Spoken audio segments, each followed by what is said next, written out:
12, 12, 13। मैंने तो 13 बनाए। मैंने 25 बनाए। मैंने तो 30 बनाए।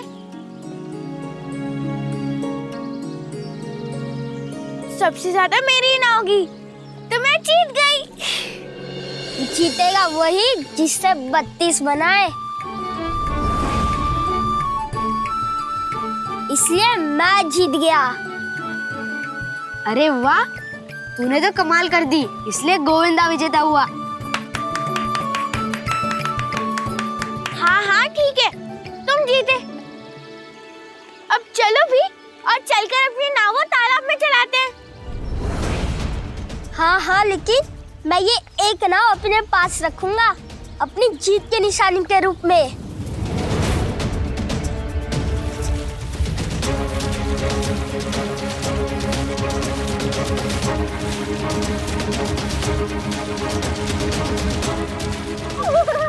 अब मैं चला मामा जी को अपनी जीत की निशानी दिखाने के लिए।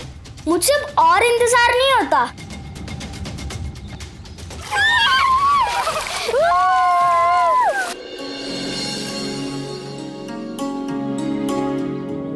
गौरी, मार्तन को दूध पिला देना।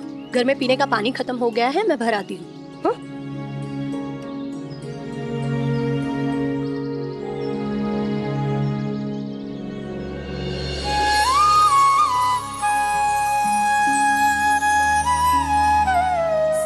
भिक्षाम दे। प्रणाम से। मैं यूं गई और यूं आई।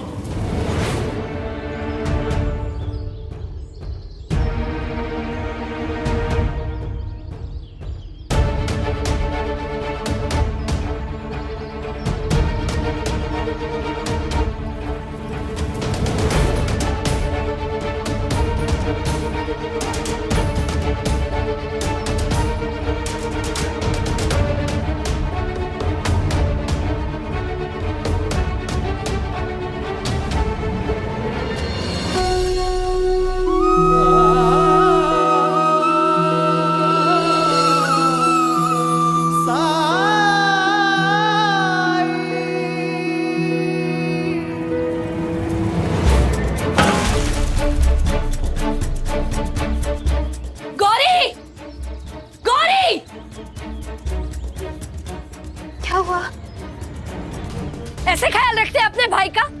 मैं मार्तन को तुम्हारे भरोसे पर छोड़कर गई थी और तुम क्या करने अंदर चली गई थी? हाँ, आज तेरी लापरवाही के कारण इसकी जान चली जाती। ये तो अच्छा था कि साई आ गए समय पर, वरना क्या होता? लेकिन आई, मैं तो हमेशा उसका ध्यान रखती हूँ। अच्छा, मतलब मैं झूठ बोल रही हूँ? एक तो लापरवाही करती है, ऊपर से अपनी आई से जबान लड़ाती है। हाँ? रुकिए, ये क्या कर रही हैं आप? बच्चों पर हाथ नहीं उठाते हैं। इसे काम ही ऐसा किया है। साईं, आपने तो देखा ना अभी क्या होने वाला था, और कई दिनों से देख रही हूँ मैं इसके लक्षण। किसी काम में इसका ध्यान नहीं है, पता नहीं कहाँ खोई रहती है ये। एक काम तो तुझसे ठीक से होता नहीं, आज मार्तन को संभालने की जिम्मेदारी थी, वो भी काम तुझसे नहीं हुआ ठीक से।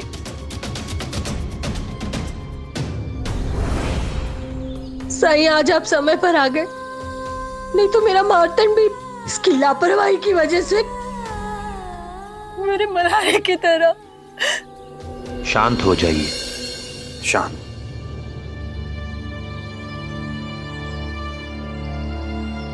गौरी ने कोई गलती नहीं की है। वो मार्तंड को बिस्तर पर ठीक से लिटाकर गई थी और उसे अंदाजा भी नहीं था कि ऐसा कुछ कर सकता है। फिर ये तो ऐसी गलती है जो किसी से भी हो सकती है, आपसे भी।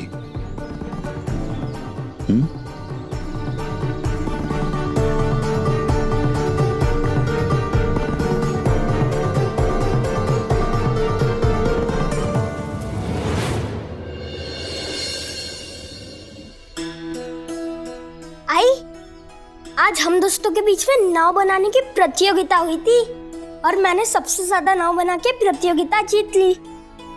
देखिए, सुंदर नाव बनाई है ना मैंने।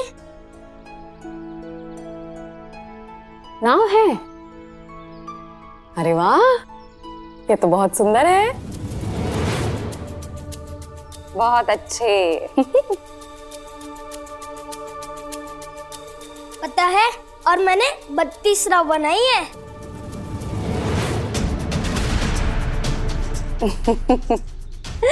तो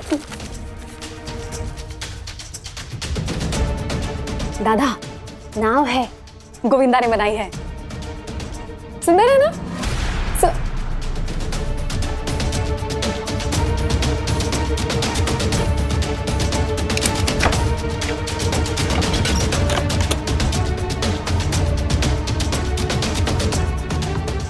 एक, दो, तीन, चार, पाँच, छह। एक गड्ढी गायब है। आई, हम लोग ने वहाँ पे इतना मजाक किया, इतना मजाक किया। गोविंदा! दादा, और पैसे कहाँ हैं? पैसे? पैसे? हाँ। कैसे पैसे? मैंने तो कोई पैसे नहीं लिए मामा जी। बता, ये पैसे तुम्हें कहाँ से मिले? ये तो मुझे उद्धव ने दिए थे। उद्धव? कौन उद्धव? वो अध्यापक जी का बेटा। झूठ मत बोल गोविंदा। उस 2 कौड़ी के अध्यापक के पास ये पैसे कहाँ से आएंगे? तिजोरी में एक गड्ढी कम है, तुमने ही चुराया है उसे। क्या मामा जी, आपको मेरे ऊपर विश्वास नहीं हो रहा? मैं सच कह रहा हूँ, मुझे उद्धव ने दिए थे और उद्धव को उसके सहदेव मामा ने। सहदेव पिता का जी, गजानन आपटे। गजानन आपटे, इसका अर्थ ये है कि तुम शिरडी के नहीं हो। जी सरकार, मैं अपने जीजा जी के यहाँ आया हूँ। उद्धव का मामा सहदेव है, तो इसका अर्थ ये है कि माधव सहदेव का हरिओम। इसका केवल एक ही अर्थ है, सहदेव ने जानबूझकर मुझसे अपने बहनोई की पहचान छुपाई। अर्थात ये सोच समझकर चली हुई चाल थी। हरिओम। अंता बनता, अभी के अभी सहदेव और माधव को यहां पे लेके आओ। जी सरकार।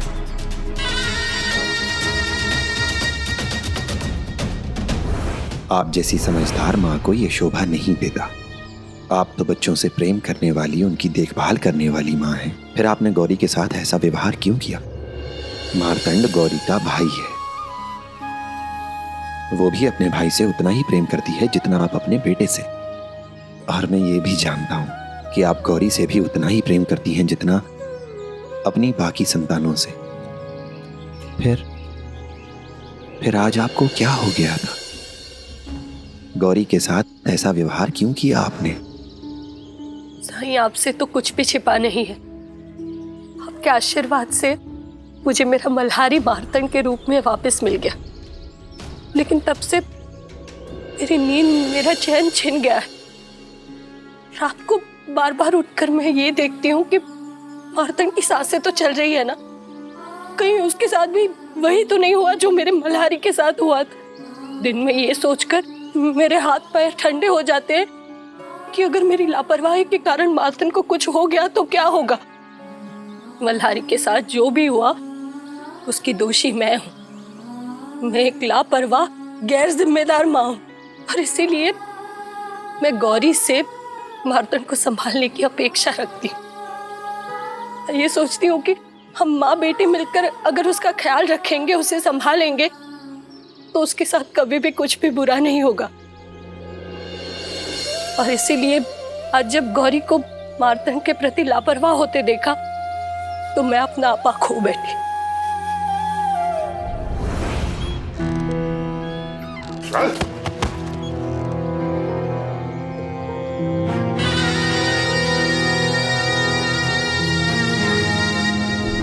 सरकार, हमें इस तरह यहाँ जबरदस्ती बुलाने का क्या मतलब? क्या दोष है हमारा सरकार?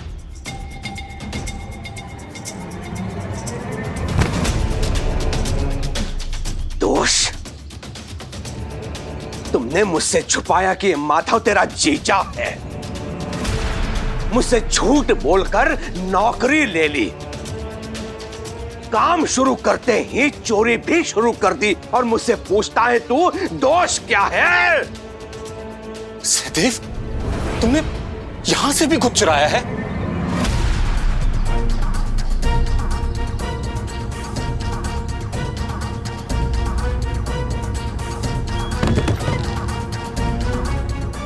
क्या कहा तुमने? यहां भी चोरी? इसका अर्थ यह है कि ये अनुभवी चोर है। तब तो स्पष्ट है कि तुमने ही इसे मेरे पास बेचा नौकरी के बहाने, ताकि तुम बरसों पुराना प्रतिशोध ले सको मुझसे। क्योंकि मैंने तुम्हारे अपराध के लिए तुम्हें घर और नौकरी दोनों से निकाल दिया था। नहीं सरकार, जैसा आप सोच रहे हैं वैसा कुछ भी नहीं।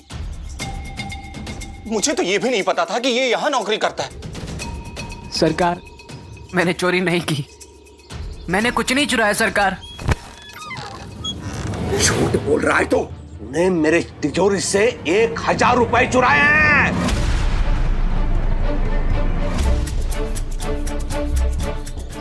1000 रुपए? नहीं सरकार, आप ये क्या कह रहे हैं?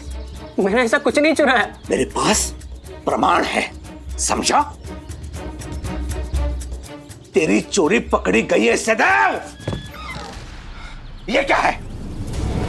किसने चुराया है इसे?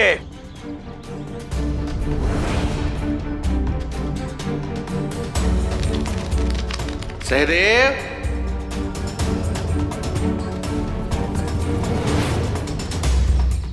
ये रंगीन कागज? रंगीन कागज नहीं है ये मुद्रा है, मुद्रा।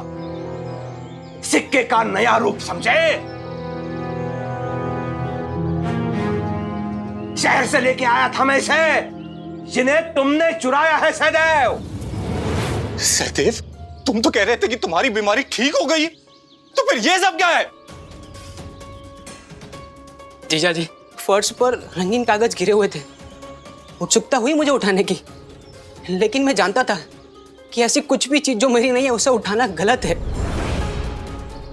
इसीलिए उन्हें उठाकर वापस कहीं रखना चाहा। पर वहां अचानक मुनीम जी ने मुझे पुकारा। मैं डर गया और डर के मारे जल्दी जल्दी से मैंने अपने जेब में डाल दिया।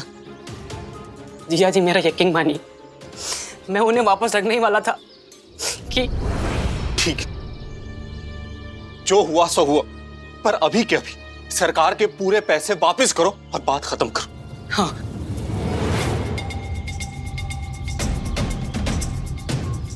जीजा जी, लगता है मैं घर भूल गया। मैं अभी लेके आता हूँ। कहां जा रहा है? घर? घर कुछ नहीं है। तुम्हारे गंवार भांजे ने उन पैसों को गांव के बच्चों में बांट दिया, और बच्चों ने नाव बनाकर तालाब में उन्हें डुबो दिया।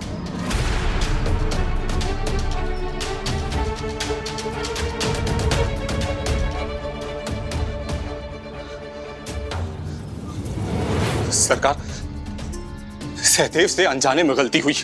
इसने कहा ना कि अगर इसे पता होता कि वो रंगीन कागज पैसे हैं तो उन्हें कभी नहीं उठाता।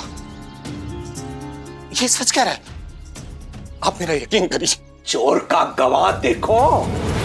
देख माधव, सहदेव ने पैसे चुराए हैं ये तो स्पष्ट हो गया। ये तुम्हारा मेहमान है, तुम्हारे घर में रहता है। तुम्हारे अपने ने मेरे पैसे चुराए हैं, इसलिए वो 1000 रुपए तुम्हें लौटाने होंगे।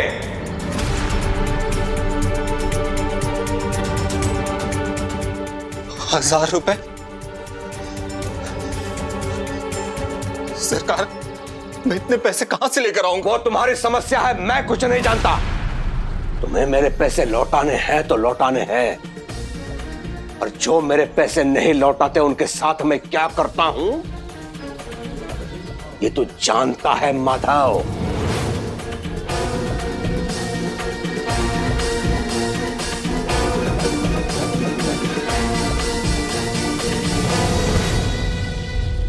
मेरी बात ध्यान से सुनिए।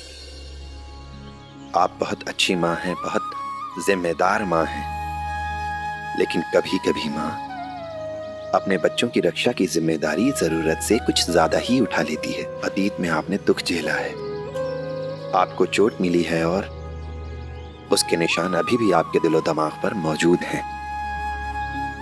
ये मैं जानता हूं, लेकिन फिर भी डर के तो जिंदगी नहीं जी जा सकती, है ना? और क्या आपको एहसास है कि इसी डर की वजह से आप मातृत्व का सुख भी नहीं ले पा रही हैं? मार्तंड के साथ क्या बुरा होने वाला है इसकी चिंता छोड़ दीजिए आप जानती हैं बच्चे बहुत जल्दी बड़े हो जाते हैं, इसलिए जो भी समय है अपने बच्चों के साथ हंसी खुशी से बिताइए। मार्तंड के साथ सब अच्छा ही होगा, ईश्वर का आशीर्वाद है वो। लेकिन चिंता तो होती है ना साईं, अब मार्तंड ही मेरा सब कुछ है, मेरा जीवन उसी से है, और बेटियां तो पराई होती है।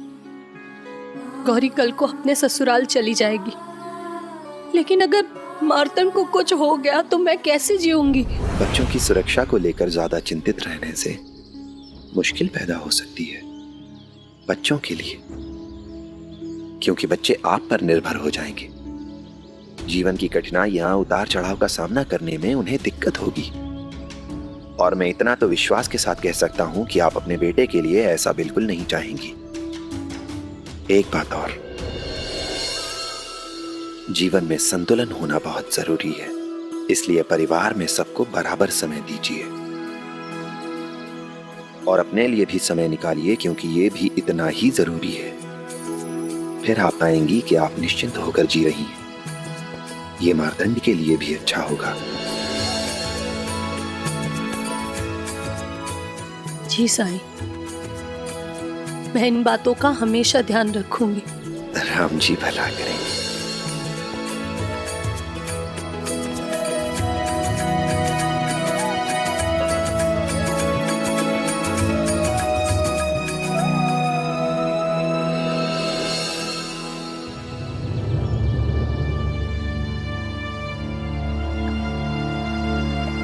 पिताजी, यही हमने सारी के सारी नाव पानी में चलाई थी। लगता है सारे के सारे रुपए पानी में डूब गए।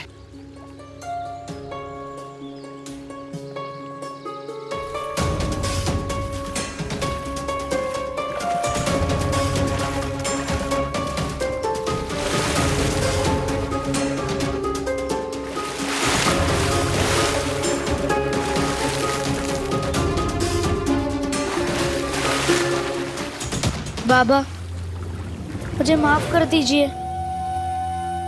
मामा जी, मैंने बिना पूछे वो रंगीन कागज लिए, मुझे नहीं पता था कि वो पैसे हैं। गलती तुम्हारी नहीं उद्धव, गलती तो मेरी है। मुझे वो पैसे उठाने नहीं चाहिए थे, और अगर उठाए तो उन्हें वापस उसी जगह पर रख देने चाहिए थे। जीजा जी, मुझे माफ कर दीजिए।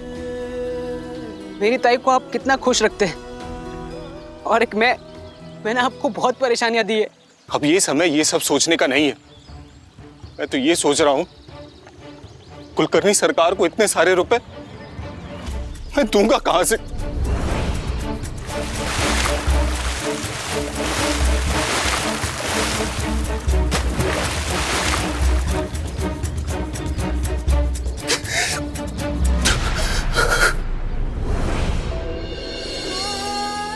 गौरी,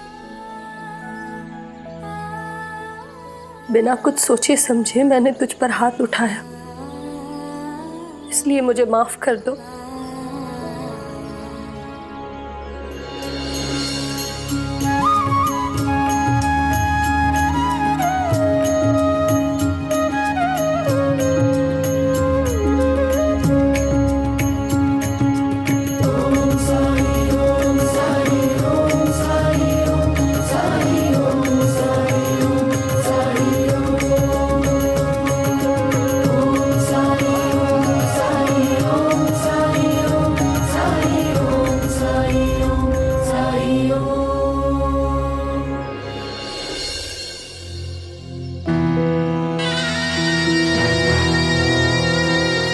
अंता पुलिस को बुलाकर लेके आओ। जी सरकार। सरकार, भगवान के लिए पुलिस मत बुलाई। जो कुछ भी हुआ वो सब गलतफहमी की वजह से हुआ। सहदेव ने इरादतन चोरी नहीं की। मैं मानता हूं उससे गलती हुई, लेकिन मैं आपसे वादा करता हूं आपकी एक एक पाई चुका दूंगा, लेकिन आप पुलिस को मत बुलाई। मेरे पैसों की चोरी? अब तो पुलिस आएगी यहां, पुलिस।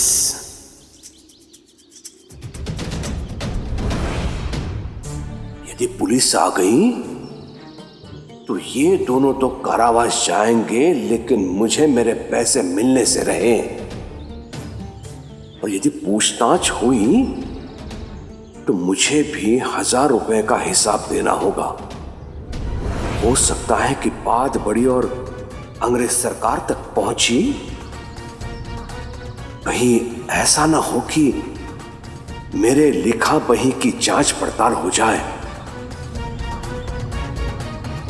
और यदि ऐसा हुआ तो मेरा तो भांडा फूट जाएगा।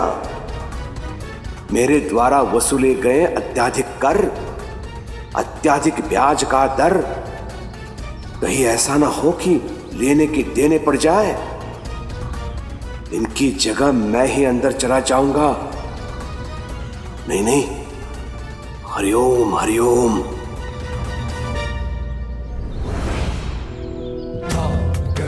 ठीक है, 3 दिन का समय देता हूं मैं तुम्हें। 3 दिन के अंदर तुम्हें मेरे पैसे लौटाने होंगे, और वो भी पूरे के पूरे। यदि निर्धारित अवधि में तुम पैसे नहीं लौटा पाए तो मैं तुम्हारी एक एक वस्तु को नीलाम करवा दूंगा, और पुलिस को बुला के तुम्हारे पत्नी के भाई को नहीं, तुम्हें उनके हवाले करूंगा,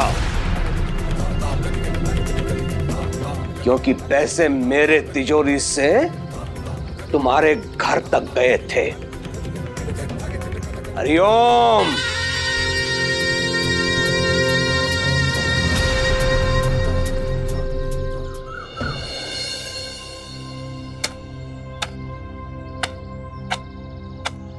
अमित, जरा जल्दी जल्दी हाथ चलाओ। ये मोटी भी तैयार हो गई है, इसकी साफ सफाई कर देना। तब तक मैं सामान लेके आता हूँ बाजार से।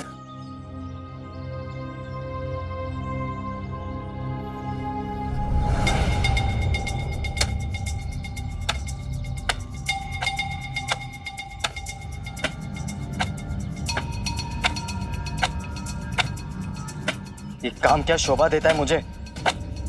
हम मालिक के बेटे, लेकिन औकात नौकरों जैसी है। भिक्षाम दे। अरे हमीद बेटा, संभाल के मूर्ति साफ करना। वो देखो, परसों भी तुमने मूर्ति साफ करते करते तोड़ दी थी।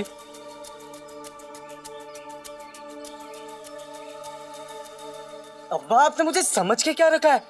सिर्फ ये साफ सफाई करने वाला नौकर? अमित, ये क्या तरीका है अपने अब्बा से बात करने का?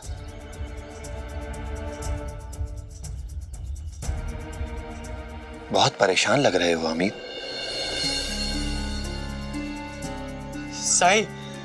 साई अच्छा हो आप आ गए। वैसे भी मैं आज आपसे मिलने आने ही वाला था।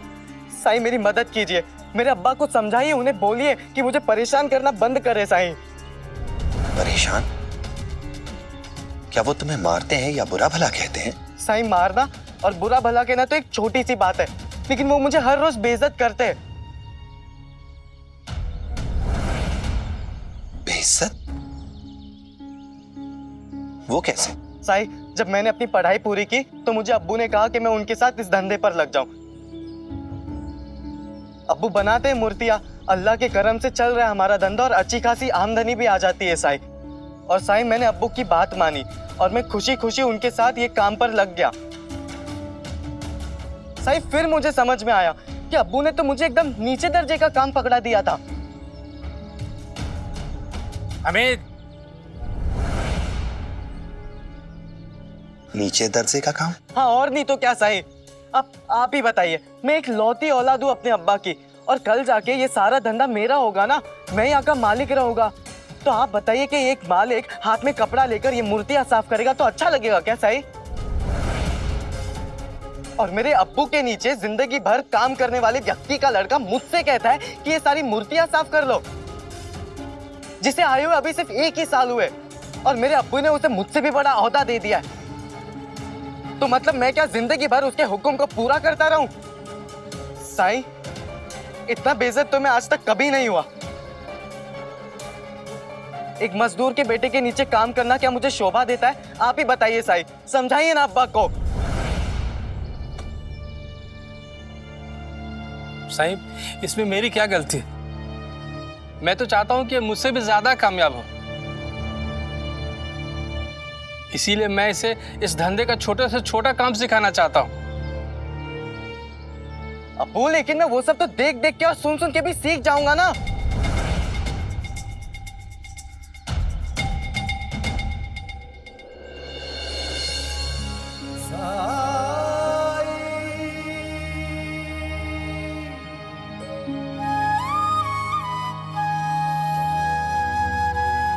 हमीद, जब तक सोना आग में नहीं तपता अपने अस्तित्व को प्राप्त नहीं कर पाता है वो। जब तक हीरे को तराशा ना जाए कोई मोल नहीं उसका।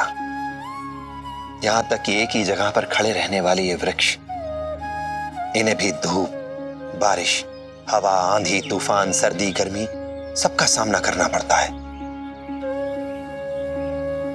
जो इसे सह जाता है वो मजबूत हो जाता है, तरक्की करता है वो, उसका तजुर्बा बढ़ता है। और जो नहीं सह पाता उसका अस्तित्व समाप्त हो जाता है, कुछ नहीं कर पाता वो। तुम्हारे अब्बा ने तुम्हें जो काम सौंपा है वो छोटा नहीं है, बहुत बड़ा है, क्योंकि उसका मकसद बहुत बड़ा है। इसके जरिए ये तुम्हें कई तरीके से तैयार कर रहे हैं। चाहते हैं कि इस काम से जुड़े हर पहलू को ठीक ढंग से समझ लो तुम। लेकिन इस सब की क्या जरूरत है साईं? कल को मुझे यहाँ का मालिक बनना ही है, तो नौकर तो रहेगी, वो कर लेंगे ना बाकी का काम। आओ मेरे साथ, बैठो।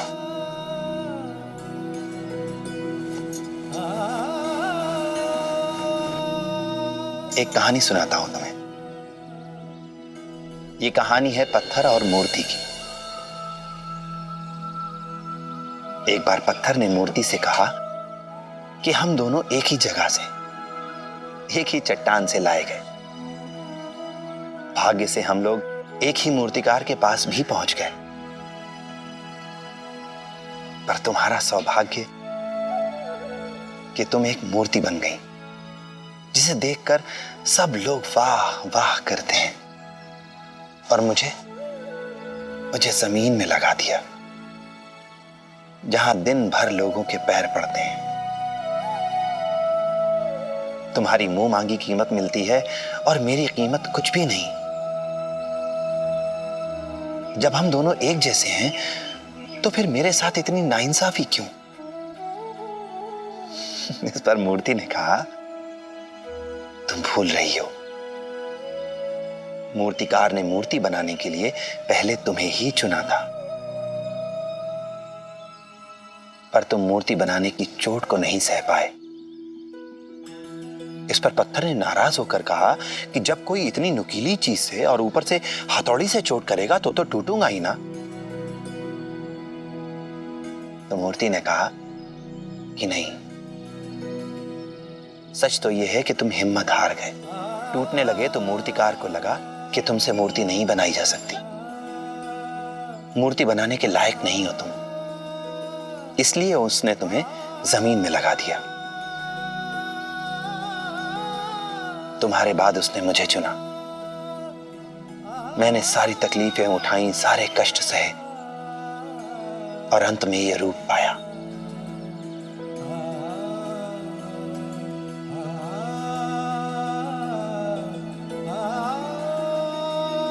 अब तुम ही बताओ अमीर, तुम जमीन में लगा पत्थर बनना चाहते हो या फिर मूर्ति?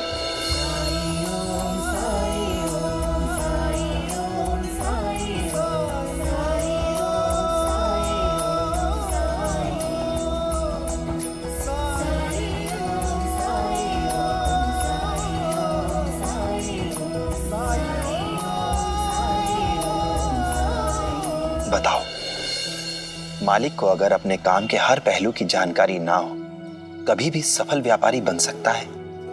सफल कारोबारी बन सकता है वो? नहीं। तुम्हारे अब्बा तुम्हें काम इसलिए सिखाना चाहते हैं क्योंकि इसके कई फायदे हैं।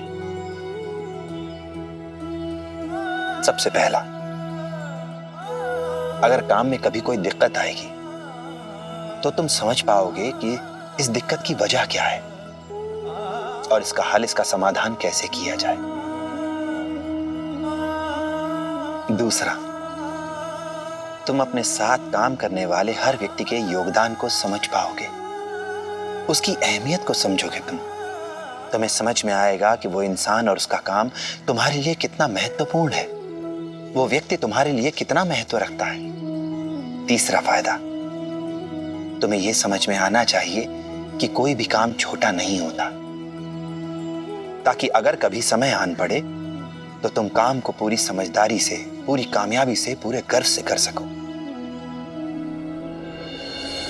मेरी बात याद रखना हमीद,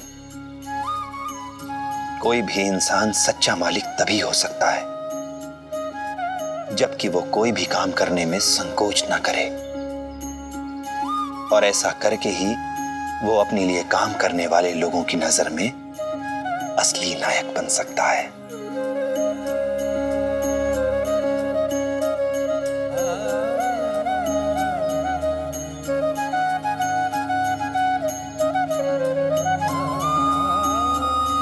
अब ये तुम पर निर्भर करता है कि तुम्हें एक सफल व्यापारी, असली नायक बनना चाहते हो या नहीं।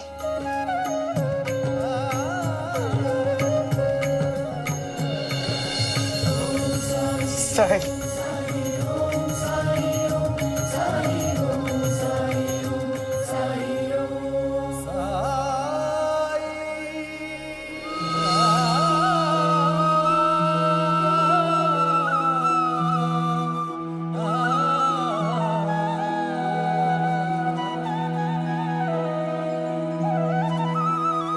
मैं समझ गया साईं,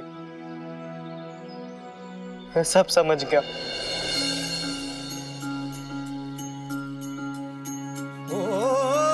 जब कठिनाई छाई तू ही याद आया, भटके राही को तूने रास्ता दिखाया, तूने भक्तों का बेड़ा पार लगाया। तेरी महिमा मेरे साईं कौन जान पाया। ओम साईं, ओम साईं, ओम साईं, ओम साईं, ओम साईं, ओम साईं,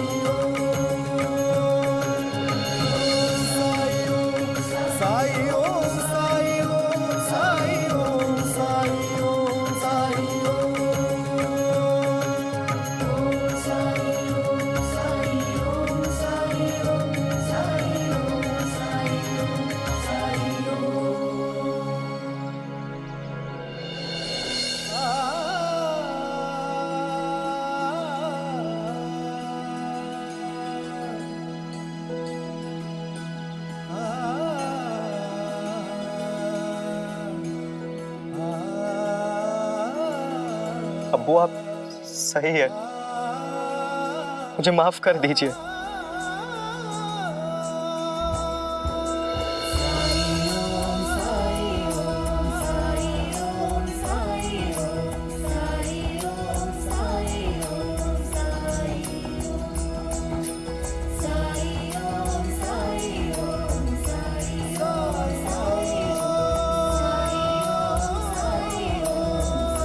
साईं, आपका बहुत बहुत शुक्रिया। मैं हमीद को जो बात गुस्से और डांट फटकार के नहीं सिखा सका, आपने उसे प्यार से सिखा दिया। आप धन्य हैं साईं। आप धन्य हैं।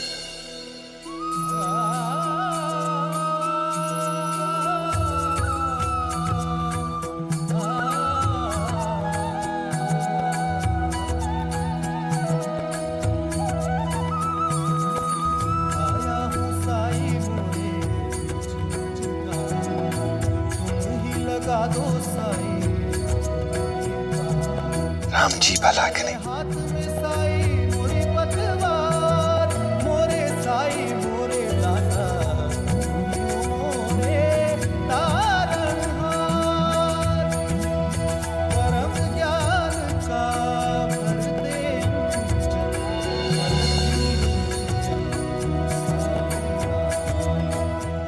हमीद, टूटी मूर्ति खुद से कैसे जुड़ गई?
राम जी भला करें।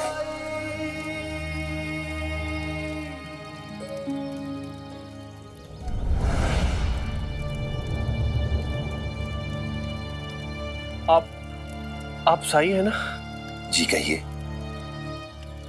भगवान का शुक्र है कि आप मिल गए। बैठिए।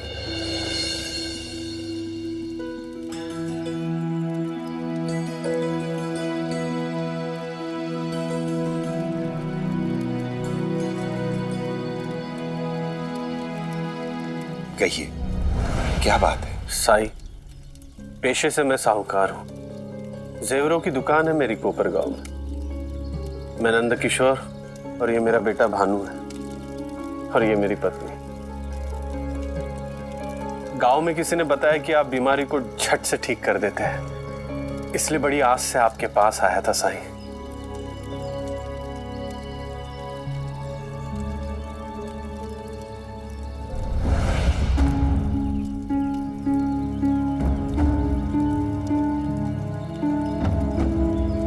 क्या भानु को आप किसी वैद्य या हकीम के पास ले गए थे? जी साईं, इलाज से थोड़ा ठीक तो हुआ था, लेकिन बुखार वापस से लौट आता है।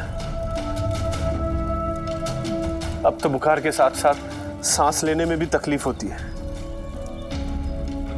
कृपा करके आप कुछ ऐसा चमत्कार कर दीजिए कि ये तुरंत ठीक हो जाए। मैंने काफी कुछ आपके बारे में सुना है कि आप चमत्कार करते हैं।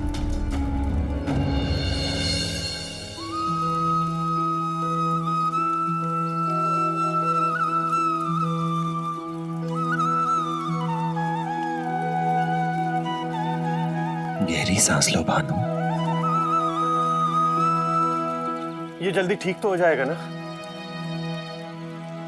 बेटे की तकलीफ देखी नहीं जाती, है ना?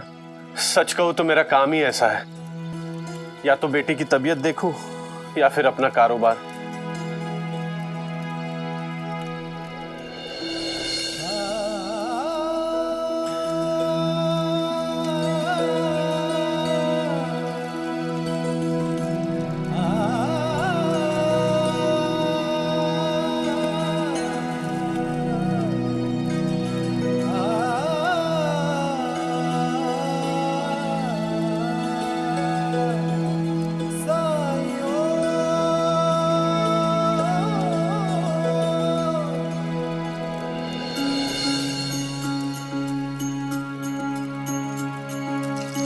जब जीवन में दुख का अंधियारा छाए, मन में सदा श्रद्धा की ज्योत जलाए, विश्वास मन का तुझको पार लगाए, भक्ति भावना श्रद्धा से जो शीश झुकाए। ओम साई ओम साई ओम साई ओम साई ओम साई ओम साई ओम।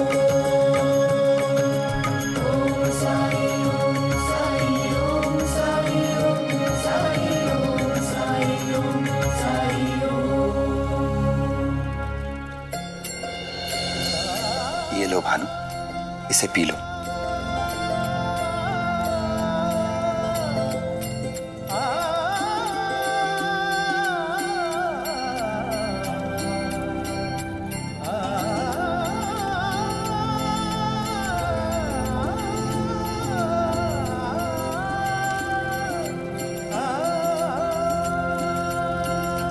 बाबा अब थोड़ा आराम लग रहा है।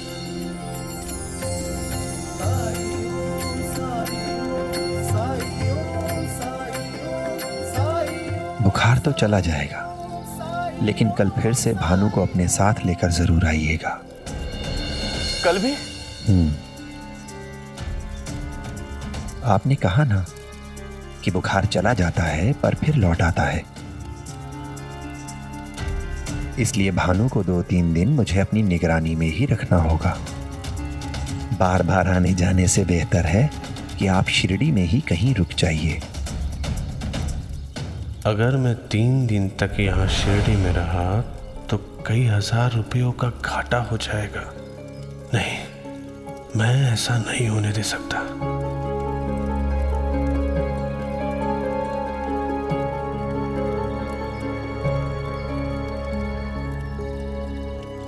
ठीक है साईं, कल भानु को मैं अपनी पत्नी के साथ भेज देता हूँ। अगर आप चाहते हैं कि आपके बेटे की तबीयत ठीक हो जाए तो आपका इसके साथ रहना बहुत जरूरी है। इसलिए अगले 3 दिन दवा लेने आपको ही आना होगा।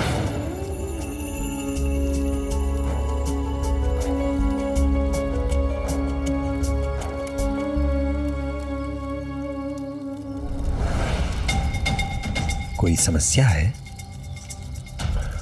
जी साईं, आपसे एक अनुरोध है कि कल सुबह जब मैं अपने बेटे को जांच के लिए आपके पास लेके आऊं तो सबसे पहले आप इसे ही देखें, उसके बाद ही आप किसी और को समय दीजिएगा। खुला घर है द्वारका माई। न मैं किसी को मिलने का समय देता हूं और न ही मेरा कोई तय समय है। जो जैसे आए वो वैसे मदद पाए। ठीक है साईं, मैं कल सुबह सुबह ही अपने बेटे को लेकर आऊंगा। राम जी भला करें।